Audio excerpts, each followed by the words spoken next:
How you guys doing? I want to talk to you about Chris Reed. I want to talk to you about Mike Bickle. I want to talk to you about Gateway Church, Tony Evans. I want to talk to you about scandal in the church. Why is it increasing? How should we respond as believers? And I'm going to say this from a pastor's point of view. I want to first start off saying I'm not making excuses for any pastor that falls. Because the Bible is the Bible. But I do want to give a different perspective on and talk about what's happening right now. It's not so much that God is exposing. God is exposing. But we need to also deal with the fact that why this is happening. It's not happening because ministers that fall, or these men of God that are falling, are bad people, that they are not great generals, great men of God. And that they don't deserve restoration. They don't deserve our love. One of the things I hate about being a pastor so much is how Christians are allowed to do certain things. So if you're a Christian, the standard is a lot lower. When that's not in the Bible. The Bible says that Christians are to be holy as well.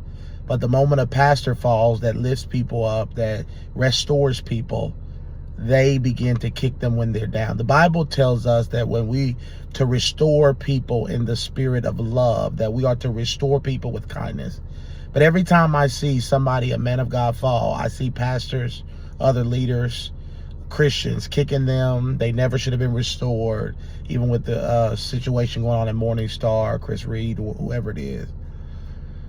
And it's not Jesus, because if we look at the life of David, if we look at the fact that David was restored many times, if we look at the fact that Solomon was restored, if we look at the fact that so many people, Peter was restored after he denied Jesus 3 times, doesn't get much worse than denying Jesus 3 times.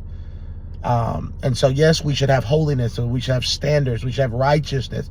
If people are committing the sins that happened at IHOP, or that happened with Gateway, or that happened with at Morning Star. These are grave situations that need our prayer and intercession, our grieving, but we should not be responding the way the world responds. We should not attack the church or attack the leadership because they're in a hard situation. We're in a time where the sexual perversion is on a level we've never seen before. We have sexual perversion in our country that's so deep that we don't even know the difference between men and women, men going in women's bathrooms. That's the spirit of this age, and it affects pastors, it affects leaders as well. And the best thing we can do besides restore leaders when they have fallen is to pray for our leaders, because very few people are praying for their pastors. A few people. Mike Bickle, that was something that grieved me. It hurt me. And the devil used that situation to destroy one of the greatest prayer movements we've ever seen. Probably since the Moravian Fall movement. The prayer movement probably won't recover. And this was a great general. We can go that with Gateway. He's a great man of God. To see what happened with that. And now with Chris Reed and the Morning Star situation. Morning Star is a great ministry. Rick Joyner is a great man of God. One of the greatest prophets to ever walk the earth. One of the greatest seers. And he's in a very difficult situation. He's never been caught in any immorality, but he's covered people. He's been a real father, whether it was Ty Bentley, trying to restore young ministers who fall astray. And I know people who would want him to kick people when they're down, will want others to kick people when they're down, but that's not the love of God. Because you want mercy when you fall. And I know Christians who have fallen all over the place, and the pastors restore them, and those same pastors that need them, they criticize and they destroy. And we're in a season where we're going to see many more pastors fall, because we're in the end time, we're in the last days, and this is the season we're in. We're going to see greater exposure, more pastors fall, because there is a spirit of Jezebel that is attacking the pulpits. Jezebel brings the pastors, the prophets, into sexual immorality.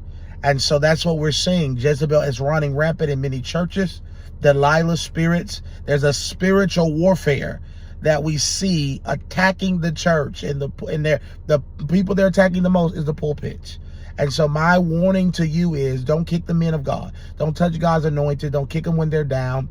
Don't listen to all these heresy hunters attacking and bashing men of God when they fall, because many of them are going to fall, and many of them are in sin themselves. And so we need to pray for our leaders. We need to cover them in the blood. We need to pray for Morningstar, pray for the Gateway family, pray for the people that were affected with IHOP and Kansas City Prayer Movement. It was a movement that changed my life, and other ministers that have fallen and will fall, because this is a season, yes, of exposure, but God is still a God of mercy and love, and he wants to restore every person that has fallen, because he is a God of hope and restoration. Subscribe to our channel for more.